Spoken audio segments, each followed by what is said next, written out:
ওকে, recording শুরু করছি। So আজকে মেনলি যে জিনিসটা দেখবো সেটা হচ্ছে মেনলি জিডিবি বা জিএনইউ ডিবাগার। ডিবাগারের কাজটা কি, আমরা তো নর্মালি কোনো একটা প্রোগ্রাম রান করি। সো প্রোগ্রামটা যখন রান হয় আমরা কিন্তু অ্যাকচুয়ালি কন্ট্রোল করতে পারি না যে আমি সাপোজ যে আমি 10 নম্বর লাইনে আসার পর আমি দেখতে চাই যে এই ভেরিয়েবলগুলোর ভ্যালু কী আছে। এগুলো জানাতে কোনো উপায় থাকে না, আমরা প্রিন্ট এফ দিয়ে দিয়ে দিয়ে দিয়ে হোল জিনিসটা ম্যানেজ করি। মানে প্রিন্ট ইজ গুড, এটা খারাপ না, কিন্তু মানে অনেক সময় দেখা যায় যে প্রতিটা জায়গাতে প্রিন্ট এফ দিতে প্রচুর টাইম নষ্ট হয়ে যায়।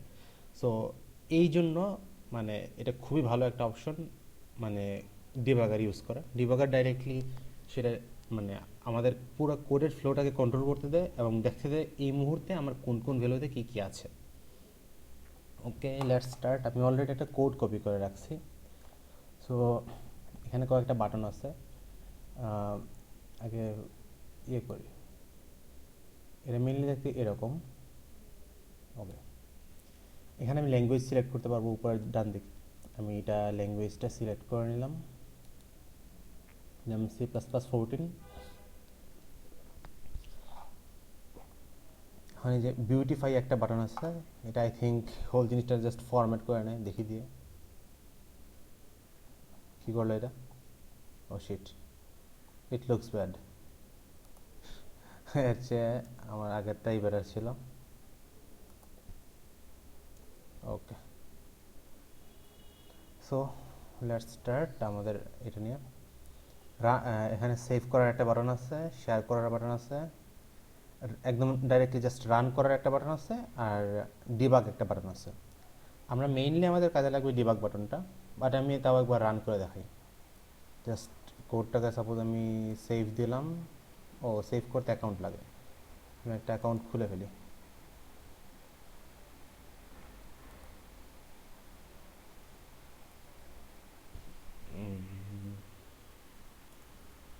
Permutation using recursion.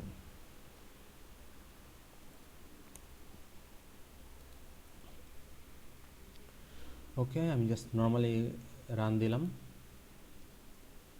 এই যে নিচে যে কনসোলটা দেখতে পাচ্ছি, এটা মেনলি কোড ব্লকসে রান করলে যে আমরা যে টার্মিনালটা দেখতে পাই, সেম জিনিসটাই। আই হোপ ইটস রেকর্ডিং, নাহলে দেখি তো রেকর্ড কি হচ্ছে। I I am not even sure. দেখি তো, হু নোস। আশা করি রেকর্ড হচ্ছে, নাইলে আবার হোল জিনিসটা করা লাগবে। যাই হোক, এটা আমার কোড রান হয়েছে, আমার ইনপুট দেওয়া লাগবে। এটা তো কারণেই যে আমি আমি ইনপুট নিচ্ছি str, ABCA এন্টার দিলাম। এই যে আমার পুরো কোডটা রান হয়ে এখানে চলে আসছে। ABC দেওয়ার পরে এই যে এই এই কয়টা পারমুটেশন আসছে, 1 2 3 4 5 6 7 8 9 10 11 12টা পারমুটেশন আসছে। এন্টার দিলাম, কনসোল চলে গেল। ওকে, সো কিন্তু আমরা তো ডাইরেক্টলি জাস্ট রান করতে চাই না, আমরা তো এটাকে কন্ট্রোল করতে চাই হোল জিনিসটার ফ্লো। সো সেটার জন্য আমাদের করতে হবে কি, ডিবাগ। আর ডিবাগ দেওয়ার আগে আমি কোন লাইন থেকে এটা করতে চাই, মানে ডিবাগ করা শুরু করতে চাই। সাপোজ আমি জানি যে প্রথম কত এই, কারণ কোডটা তো শুরু হবে মেইন থেকে। সাপোজ আমি জানি যে এই 3 লাইন পর্যন্ত কোনো সমস্যা নাই।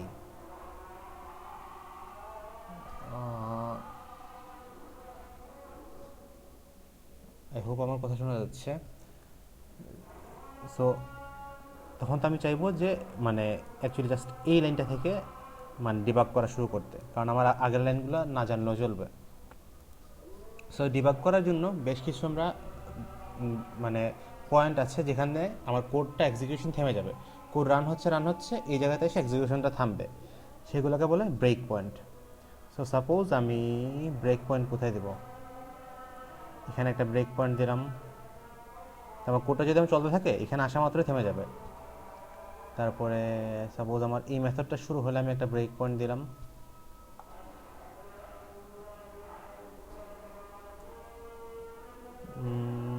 ওকে, সো ডিবাগ করি। ডিবাগে ক্লিক করলাম,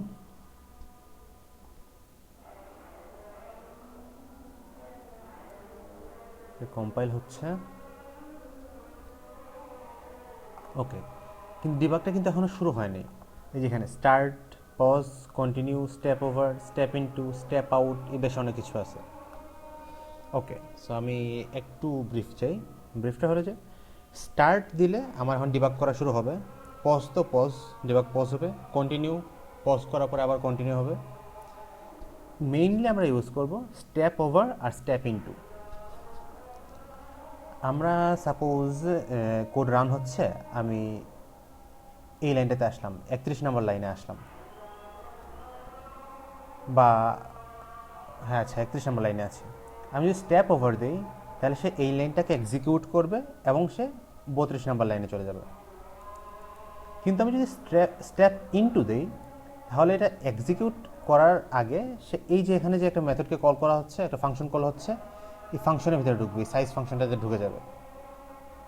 স্টেপ ইনটু আর স্টেপ ওভারের পার্থক্য এটা, স্টেপ ওভার এই লাইনটাকে এক্সিকিউট করে পরের লাইনে চলে যায়, আর স্টেপ ইনটু এই লাইনটার ভিতরে যদি কোনো ফাংশন কল থাকে সেই ফাংশনের ভিতরে ঢুকে যায়। এখন কথা হলো কখন আমি কোনটা ইউজ করব। আমি যখন এখানে জাস্ট এন এর মানটা জানতে চাচ্ছি যে স্ট্রিংটার সাইজ কত, আমার তখন সাইজ মেথডের ভিতরে কী হচ্ছে আমার জানার কোনো দরকার নেই, আমি ডাইরেক্টলি এটার ভ্যালুটা পাইলেই আমার চলছে। সো আমি এখানে জাস্ট স্টেপ ওভার করলে আমার কাজ হয়ে যাবে। কিন্তু এই যে প্রিন্ট পারমুটেশন ফাংশনে যখন আমি আসছি, আমি তো দেখতে চাই এটার ভিতরে কী হচ্ছে। সো আমি তো মানে স্টেপ ওভার করলে আমার হবে না, আমার স্টেপ ইনটু করে এটা ভিতরে ঢুকতে হবে, ওই আর কি। সো এই দুটো বুঝলাম। আর স্টেপ আউট, স্টেপ আউট হলো এই যে আমি ধরলাম আমি ঢুকে গেছি সাইজ ফাংশনটার ভিতরে, কিন্তু আমি তখন সাইজ ফাংশনের ভিতরে কোডটা তো আমি লাইন বাই লাইন রান করতে চাই না, আমি চাই যে এই পুরোটুকু রান হয়ে যাক, আবার আমি এটা থেকে বের, এই ফাংশনটা থেকে বের হয়ে যাই, তখন আমি দেবো স্টেপ আউট। কোডটা রান করলে বোঝা যাবে। আমি ডিবাগটা স্টার্ট করি। আচ্ছা, স্টার্ট করার আগে একটা জিনিস, এই যেখানে ব্রেক পয়েন্টগুলো আমি দেখতে পাচ্ছি। ফার্স্ট ব্রেক পয়েন্ট আছে 33 নম্বর লাইনে, যেটা আমি সবার আগে দিলাম। সেকেন্ড ব্রেক পয়েন্ট আছে 6 নম্বর লাইনে। ওকে, let's start.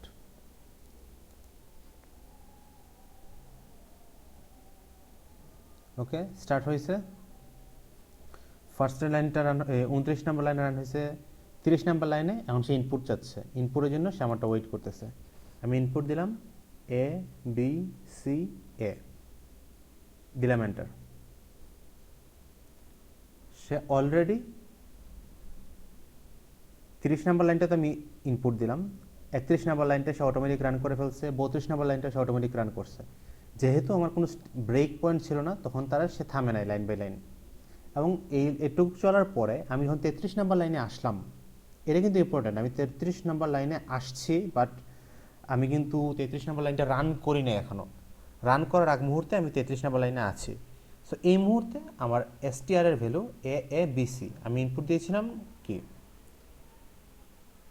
A B C এ, এটাকে সে সর্ট করছে, সর্ট করার পরে এটার ভ্যালু হয়ে গেছে এখন এ বি সি। সেটা আমি কই দেখবো, এই যে লোকাল ভেরিয়েবলস নামে একটা অংশ আছে, এখানে সে সবগুলো লোকাল ভেরিয়েবলকে এখানে সে শো করবে।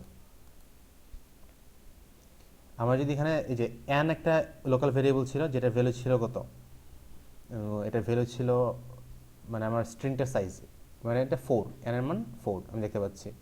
আর স্ট্রিংটার ভ্যালু ছিল A B C A, sort হওয়ার পরে হয়েছে এ বি সি।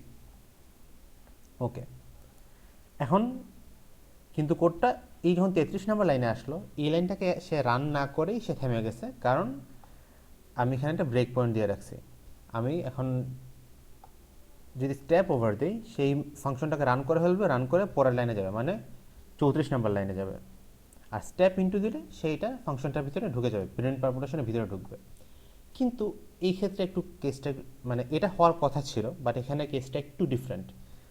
আমি যদি এখন স্টেপ ওভার দিই, সে এই কোডটুকুকে রান করে তারপর পরের লাইনে যাইতে ট্রাই করবে, কিন্তু রান করতে গিয়ে দেখতে পাবে যে 6 নাম্বার লাইনে আমার আরও একটা ব্রেক পয়েন্ট আছে, তখন সে 6 নাম্বার লাইনে গিয়েও আবার সে এটা থেমে যাবে। তার মানে কি, আমি যদি এখন স্টেপ ইনটু দিই তাহলে এর ভিতরে ঢুকবে, আমি যদি স্টেপ ওভারও দিই তারপর এর ভিতরে ঢুকে থামবে, কারণ আমার এখানে একটা এডিশনাল ব্রেক পয়েন্ট আছে যেটা ওকে রান করতে দিবে না। এখানে আসলে সে বলবে তুমি এখন থামো, তোমার এখন এটা রান করা যাবে না, কারণ এখানে তোমাকে থামতে বলা হয়েছে। ওকে, সো আমরা এইটুকু পর্যন্ত আই হোপ ক্লিয়ার আছে। ও আরেকটা জিনিস, এখানে আমি যে কোনো একটা ভেরিয়েবলের মান আমি জানতে চাই, বা যে কোনো কিছু একটা একটা এক্সপ্রেশনের ভ্যালু আমি জানতে চাই, আমি এখানে ডিসপ্লে এক্সপ্রেশনসের এখানে আমি এটা করতে পারি। সাপোজ আমি এখন যদি লিখি এসটিআর, এন্টার দিলাম, আমার পরবর্তী লাইনটা রান হলে এই এসটিআর এর ভ্যালুটা সেখানে চলে আসবে। আপাতত কোনো কিছু আমি ওয়াচ করছি না, আমি জাস্ট মানে স্টেপ ওভার না করে স্টেপ ইনটু করি।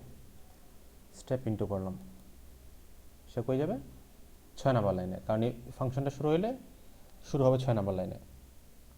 ওকে, এখন 6 নাম্বার লাইন এখনও রান হয় নাই, এবং এই মুহূর্তে আমার কাছে কোনো লোকাল ভেরিয়েবল নাই।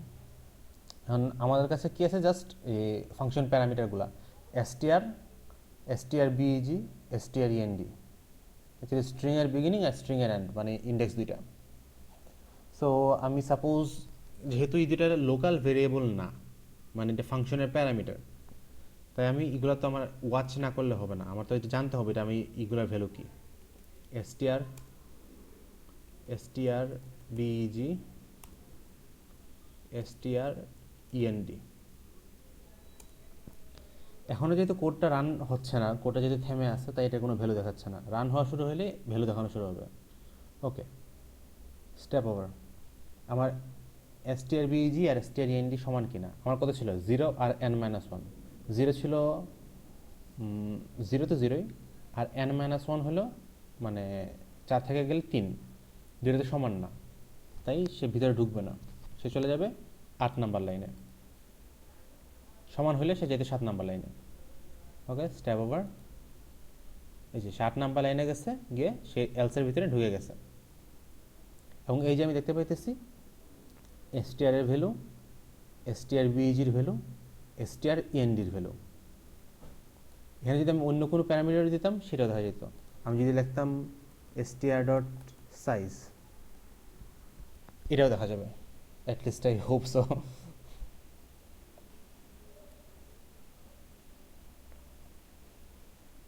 ওকে, এসটি নামে একটা ভেরিয়েবল ডিক্লেয়ার করা হয়েছে, কিন্তু এটার কোনো ভ্যালু এখনো সেট হয় নাই। জাস্ট স্টেপ ওভার করি, সে আসলো 11 নাম্বার লাইনে, এবং এসটির ভ্যালু হয়ে গেলো এটা একটা এমটি সেট উইথ 0 এলিমেন্টস। এই যে লোকাল ভেরিয়েবলসের এখানে আমি দেখতে পাইতেছি যে আই এর মান 0, আই কি এখানে আই, আর এসটির মান একটা সেট যেটার ভিতরে কোনো এলিমেন্টস নাই। ওকে, আই হোপ এখন পর্যন্ত সব ক্লিয়ার। ওকে, তাহলে আমি এখন কোডটাকে যদি আমি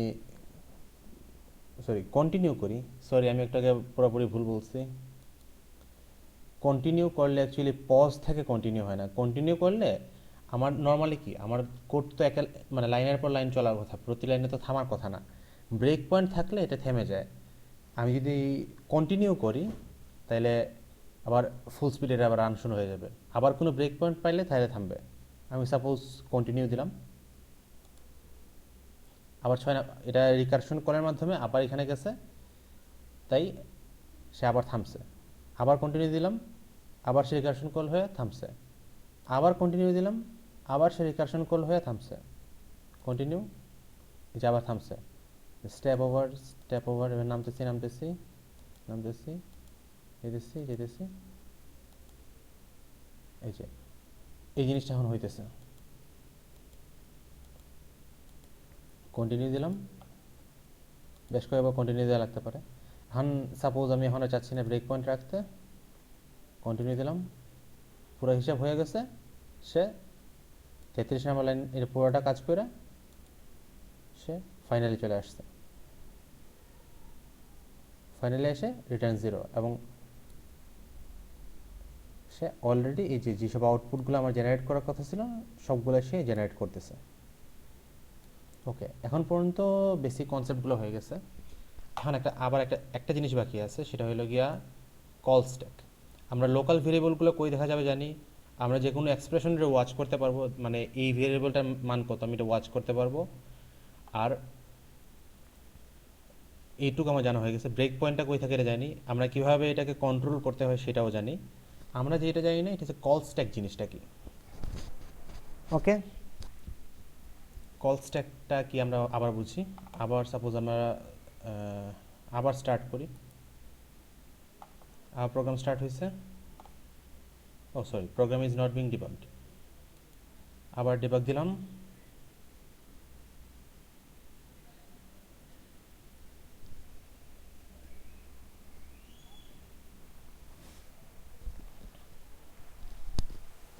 ওকে, ডিবাগ দেওয়ার পরে ডিবাগটা আমি এখন স্টার্ট করি।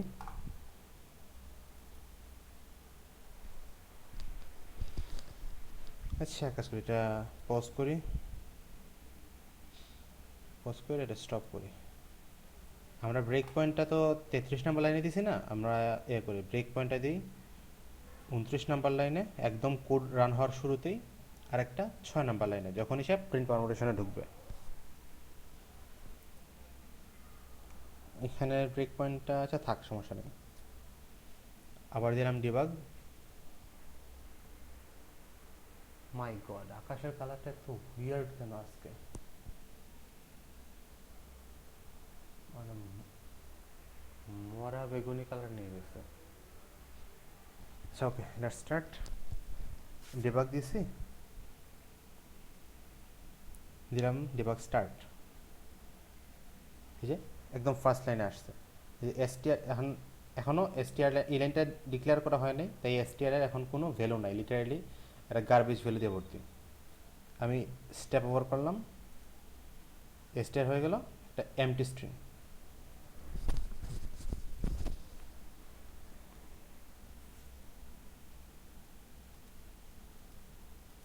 আবার ওয়াচ করা শুরু করতে হবে, এসটিআর। ওকে, এখন সে ইনপুট নেবে।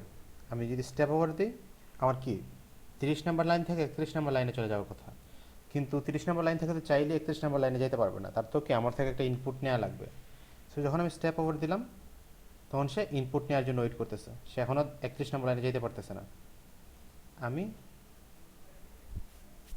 দিলাম এ বি সি এ না দিয়ে এ বি এ, ছোটো একটা দিলাম।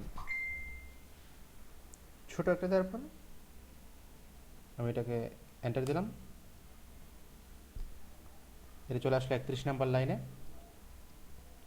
আর আমার এসটিআর এর ভ্যালু হয়ে গেল এ বি এ, যেটা আমি ওয়াচ করতেছি, আর এখানে এসটিআর এর ভ্যালু এ বি এ, এটা এখনো শর্ট হয় নাই। এখন আরেকটা জিনিস, আমি যেটা বলতেছিলাম কল স্ট্যাকটা বাকি আছে। এই যে আমি দেখতে পাইতেছি উপরে যে কল স্ট্যাক, আমরা ফাংশনটা রান হওয়ার পরে আমরা সবার প্রথম যে ফাংশনটাকে কল করছি, 0তম ফাংশন শুরুতে যেটা, সেটা হচ্ছে গিয়ে মেইন ফাংশনটাকে আমি কল করছি। মেইন ফাংশনটাতে এই মুহূর্তে আমরা 31 নাম্বার লাইনে আছি, রাইট? সো 31 নম্বর লাইনটা আমি এখনও রান করে নেই, এনের মানটা এখনও সে জানে না। এনের মানটা রান করলে তারপর সে এনের মান হয়ে যাবে 4। আমি সাপোজ ওয়াচ করি str dot size, str dot সাইজটাও তো অ্যাকচুয়ালি 4ই হওয়ার কথা। এই যে এখনও কোনো ভ্যালু আসে নাই, যেই মুহূর্তে আমি স্টেপ ওভার দিব, অ্যাকচুয়ালি এটা না, আমি এই str ডট সাইজ -2 মানে কত, 4 না তো 3, 3 - 2 ইকুয়ালস টু অ্যাকচুয়ালি 1 হবে। শুরুতে এখন কোনো ভ্যালু নেই, আমি জাস্ট কোডটা একটু রান করি, একটা লাইন কত, এই কোন লাইনে আছে, n equals to str dot size, just step over করলাম, n এর মান হয়ে গেছে কত, str ডট সাইজ 3। আর এই যে আমি এখানে একটা ওয়াচ করতেছিলাম str ডট সাইজ -2, এই এক্সপ্রেশনে ভ্যালু হয়ে গেছে 1, 3 থেকে 2 গেলে 1। আর আমরা এখন ফাংশনটার 32 নম্বর লাইনে আছি। আবার দিলাম স্টেপ ওভার, এই এসটিআরটা শর্ট হয়ে গেল, এ বি এ থেকে হয়ে গেল এ এ বি। এখন আমি আবার যদি স্টেপ ওভার দিই, পরবর্তী লাইনে যাওয়ার চেয়ে সে কি এখানে একটা ব্রেক পয়েন্ট আটকে যাবে। তাও আমি স্টেপ ইনটু দিলাম, কারণ আমি ফাংশনটায় ঢুকতে চাই। স্টেপ ইনটু, এই যে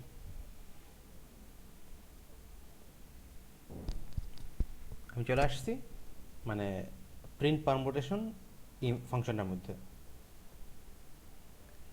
ওকে, মাই গড, আচ্ছা ঠিক আছে, আমরা এই ফাংশনটার ভিতরে চলে আসছি। সো এই মুহূর্তে str এর value A B, str dot size -2 এর ভ্যালু 1, আর কল স্ট্যাকটা মজার ব্যাপার হলো চেঞ্জ হয়ে গেছে। একটু আগে ছিল কি জাস্ট মেইন মেথডটা ছিল, মেইন ফাংশনটা ছিল, সেটা ছিল এটার কত 31 নম্বর লাইনে, 32 নম্বর লাইনে। এটা 33 নম্বর লাইনে এসে এটা আটকায় গেছে। 33 নম্বর লাইন থেকে এটা চলে গেছে প্রিন্ট পারমুটেশনের 6 নম্বর লাইনে। আমি কিন্তু দেখতে পাইতেছি যে আমার মেইন ফাংশনে আমি কোন লাইনে ছিলাম, এই যে এই লাইনটাতে ছিলাম। এই লাইনটা থেকে আমি পরবর্তী লাইনে যাওয়ার আগেই ঢুকে গেছি প্রিন্ট পারমুটেশনে এটার 6 নম্বর লাইনে। ওকে, স্টেপ ওভার। এই যে আমার এখানে লাইনটা চেঞ্জ হচ্ছে, ভেরিয়েবলগুলো চেঞ্জ হচ্ছে। আমি যদি যে কোনো কিছু ওয়াচ করতে চাই, সাপোজ আমি জানতে চাই এসটিআর বিইজি কত, এসটিআর বিইজি, এসটিআর ইএনডি, আমি স্টেপ একটা লাইন রান করলেই এই যে ভ্যালুগুলো আপডেট হয়ে যাবে। এইভাবে আমার কোড চলতেছে। এই যে আমার আমি এখন 17 নম্বর লাইনে, 18 নম্বর লাইনে, 20 নম্বর লাইনে, এই যে আবার আমি চলে গেছি, আবার রিকারশন কল করে 20 নম্বর লাইন থেকে চলে গেছি 6 নম্বর লাইনে। এই যে আমার আরেকটা প্রিন্ট পারমুটেশন আসছে, সেটার ভিতরে আমি আছি 6 নম্বর লাইনে, রাইট? তার মানে আমি মেইন ডট সিপিপি ফাইলটার 33 নম্বর লাইন থেকে, মানে মেইন ফাংশন থেকে গেছি প্রিন্ট পারমুটেশন ফাংশনটাতে গেছি। সেই ফাংশনটার 20 নম্বর লাইন থেকে আমি আবার গেছি 6 নম্বর লাইনে। সো আমি স্টেপ ওভার করতে থাকি, আবার তো রিকারশন কল হবেই অফকোর্স। এই যে এখন আমরা কত আবার দেখবো, আবার আমরা চলে গেছি প্রিন্ট পারমুটেশনে 6 নম্বর লাইনে, এটার 20 নম্বর লাইনটা থেকে। তার মানে কল স্ট্যাক কি, প্রথমে আমি যেই ফাংশনটাকে কল করি, তারপরে আরেকটা ফাংশন যখন কল করা হয় বা সেম ফাংশনে যখন কল করা হয়, তখন একটা ফুল ফাংশনটা এটার উপরে স্ট্যাক আকারে যায়। 33 নম্বর লাইন থেকে 20 নম্বর লাইন, 20 নম্বর লাইন থেকে 6 নম্বর লাইন, 6 নম্বর লাইন, সরি, মানে 33 থেকে 20, 20 থেকে আবার 20, আবার 20 থেকে 6 নম্বর লাইন। এবার আমি একটু স্টেপ ওভার, এই যে এখানে আসছে। এখন এই যে আমি এখন 7 নম্বর লাইনে আছি, যে 7 নম্বর লাইনে আছি, এটা কি সি আউট করবে, সি আউট করে যেহেতু এলসে ঢুকবে না সেইখানে চলে যাবে। তার মানে কি এখন সে রিটার্ন করবে, সে 25 নম্বর লাইন থেকে কই রিটার্ন করবে, আগে যে কল দিয়েছিল 20 নম্বর লাইন থেকে, সেটার পরের লাইনে, মানে 21 নম্বরে কিছু নেই, 22 নম্বর লাইনে। তার মানে এখান থেকে একটা কমে যাবে, আর এখানে এটা হয়ে যায়, সরি, এখান থেকে একটা কমে যাবে, এটাতে কারণ এটা থেকে আমি রিটার্ন করে ফেলতেছি। রিটার্ন করে আমি চলে আসতেছি এই ফাংশনটাতে, এবং আমি এই লাইনটা যেহেতু আমার এখন এক্সিকিউট করা হয়ে গেছে, আমি চলে যাবো তার পরের লাইনে, মানে 22 নম্বর লাইনে। আই হোপ বুঝাইতে পারছি। স্টেপ ওভার করি, just look at the call stack, চেঞ্জটা কী হয় স্টেপ ওভার করলে। এই যে আগেরটা চলে গেছে, কারণ এটাতে রিটার্ন করে ফেলছি। আমরা চলে আসছি যে আগের ফাংশন, এর আগে এটাকে যে কল করছে তার 20 নম্বর থেকে 22 নম্বর লাইনে। মানে কল স্ট্যাকের কাজটা হচ্ছে এইটা, সে ট্র্যাক রাখতেছে আমি কোন ফাংশন থেকে কোন ফাংশনে যাচ্ছি, কত নম্বর লাইন থেকে কত নম্বর লাইনে যাচ্ছি।